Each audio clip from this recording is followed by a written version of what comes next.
In this video, I wanted to show you what I did with the title screen, and I did something similar with the title screen that I did with the high score screen, but there are a number of differences.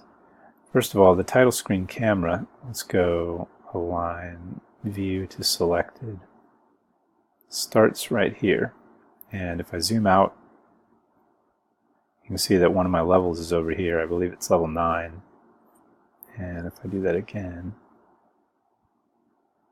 that the title over here, it's a Text Mesh Pro, and it's just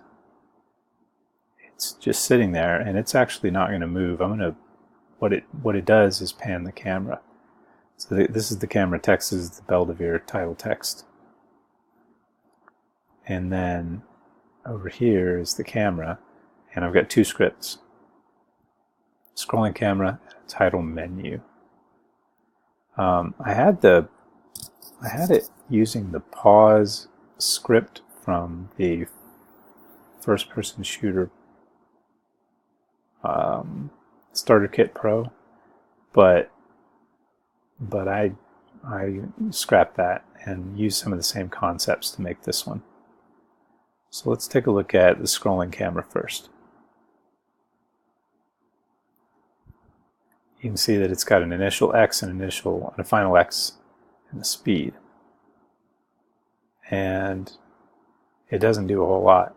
All it does is just move from one to the other.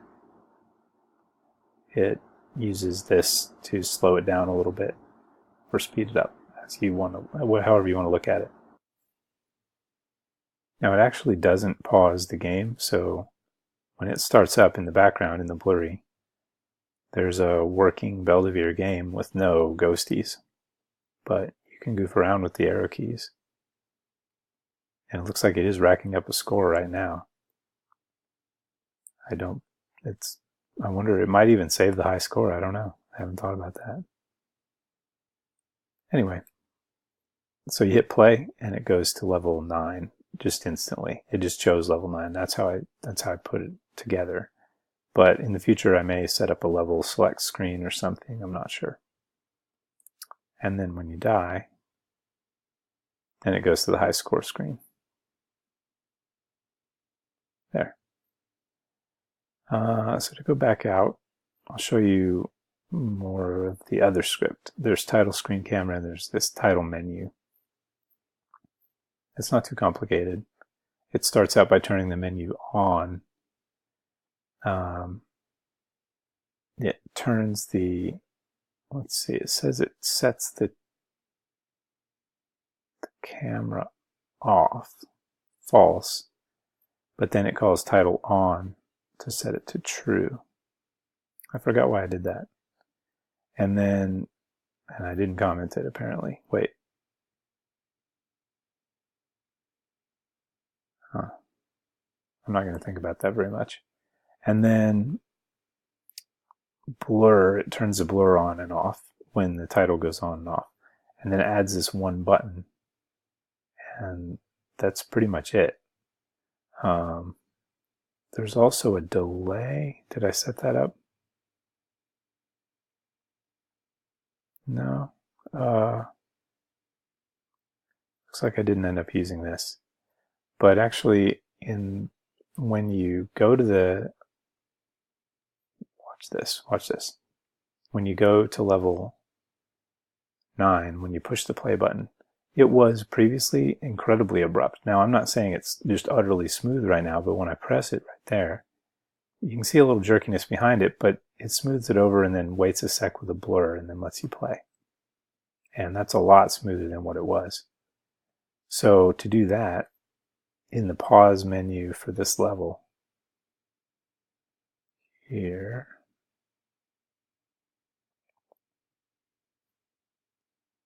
I set up fade in gracefully, and that's called here. And it uses this trick, coroutine utilities. Let's see, can I open that from here? Go to declaration.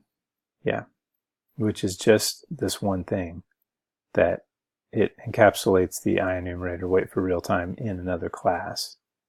And when you do it this way, you end up being able to delay things like this. The problem was without that trick, without that trick, you couldn't mess with timescales and pause the game and still have that running, because messing with timescales stops all the clocks, and the pause, that's what pause does. But then the coroutines don't work. They don't, the wait for seconds doesn't work either because the clock stopped. So this overrides that with this other class. It puts up these buttons. Usually, that's when you press escape. But in this case, all it does up here is turn the menu on. It doesn't set menu to true unless you're in debug mode. Or if you hit escape. If you hit escape, then menu gets set to true and the menu goes on. But at the beginning, all it really does is set the time scale to paused and turn the blur on, and then fade in gracefully.